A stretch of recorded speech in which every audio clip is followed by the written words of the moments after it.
Donc c'est vrai que je ne pense pas avoir la qualité première en matière de connaissance du matériel agricole. C'est pas non plus une passion pour moi, la mécanique ni le machinisme. Par contre, je pense que les femmes peuvent apporter leur pierre à l'édifice en matière d'organisation, de communication. Ça fait 1 an que je suis investie au sein de la CUMA des Hauts-Plateaux sur un poste de vice-président. Donc cette année, j'ai surtout passé l'année à apprendre le fonctionnement de la CUMA, mais aussi à m'investir sur des tâches de communication et d'administratif. Donc même si ça fait déjà quelques années que je fais de la saisie de carnet, tous les 6 mois au semestre.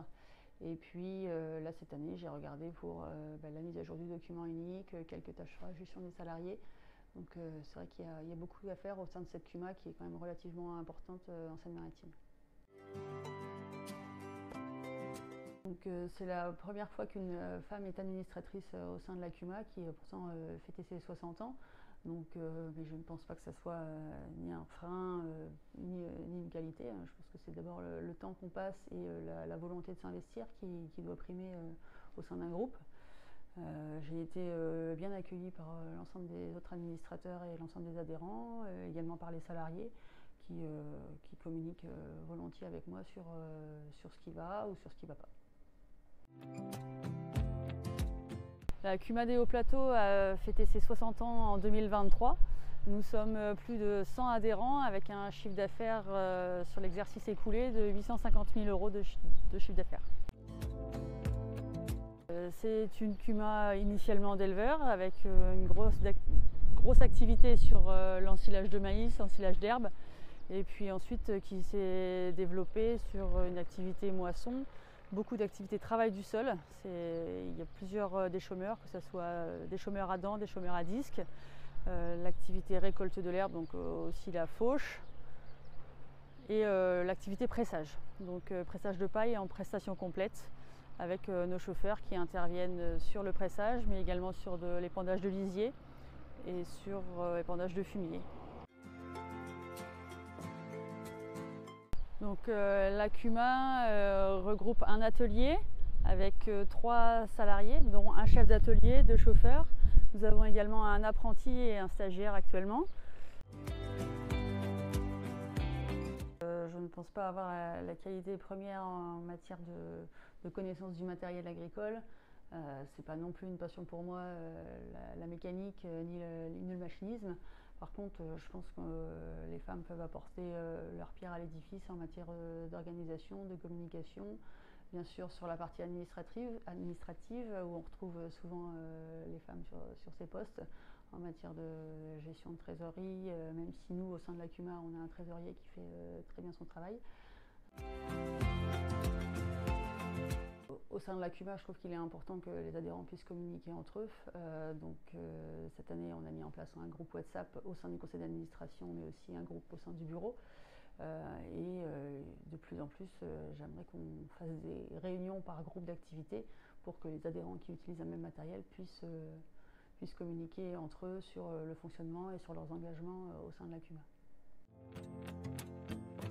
Notre investissement dans la CUMA est historique puisque le cédant de l'exploitation était déjà président d'une CUMA et donc il a souhaité que son repreneur continue à reprendre ses engagements au sein de la CUMA. Donc c'est chose que nous avons faite et ce qui nous a permis aussi d'alléger le coût de reprise puisque en reprenant les 10 500 € de capital social qu'il possédait au sein de la CUMA, nous avions accès à un grand nombre de matériel, ce qui a limité le coût de reprise à l'installation. Donc sur l'exploitation, nous disposons du matériel d'élevage quotidien et ensuite la grosse partie du reste du matériel est en CUMA. L'exploitation travaille avec la CUMA pour le travail du sol, la moisson, la récolte de l'herbe, les ensilages de maïs, mais aussi pour la prestation complète, par exemple le pressage de paille, où la CUMA vient avec la presse, le tracteur et le chauffeur pour presser la paille en saison estivale. Je suis investie au sein de la CUMA, mais également au sein de la Chambre d'agriculture de Seine-Maritime. Donc ça fait plusieurs enjeux à gérer en matière de priorité de temps, puisque 2 enfants, une exploitation avec des vaches laitières et de l'investissement professionnel. Donc c'est vrai qu'au quotidien, de faire l'agenda, ça peut être parfois un casse-tête entre de définir ses priorités. Et c'est vrai que j'aime bien me définir d'abord les enfants en priorité, puis l'exploitation et enfin la responsabilité professionnelle ou les responsabilités professionnelles, puisque les réunions peuvent être nombreuses à certaines périodes de l'année. Donc l'investissement professionnel peut se faire aussi maintenant, depuis le Covid, beaucoup plus en réunion visio, donc ce qui permet aussi de gagner du temps en route, parce que c'est vrai que j'habite dans un secteur géographique relativement proche de la capitale du département qui est Rouen. Moi, j'ai 1 heure de route pour aller à la chambre d'agriculture départementale, donc ça pèse dans une journée où il y a les contraintes de la traite du matin, la traite du soir.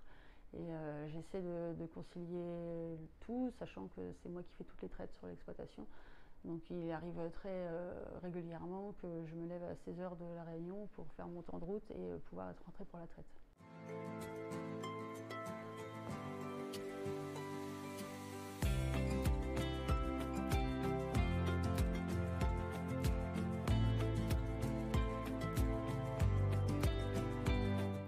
Donc, depuis 2 ans, j'ai développé une activité de vente directe de lait cru en bouteilles consignées pour la clientèle de quartier, pour les gens du village qui voudraient consommer un produit local. Puisque à force de nous dire qu'il faut consommer local, je me suis rendu compte qu'on n'avait pas la possibilité sur un village où il y avait plusieurs fermes laitières d'acheter directement du lait cru. Donc voilà, sans beaucoup d'investissement, j'ai proposé ce service dans un frigo avec des bouteilles consignées. Je suis très satisfaite de l'engouement que ça a eu auprès des voisins qui sont heureux de trouver ce lait qui a un goût différent de ce qu'ils peuvent trouver en supermarché. Donc par rapport au temps que j'y passe, c'est satisfaisant. Après, je n'ai pas un objectif de développement outre mesure, hein. Je veux vraiment que ça satisfasse le quartier et les voisins.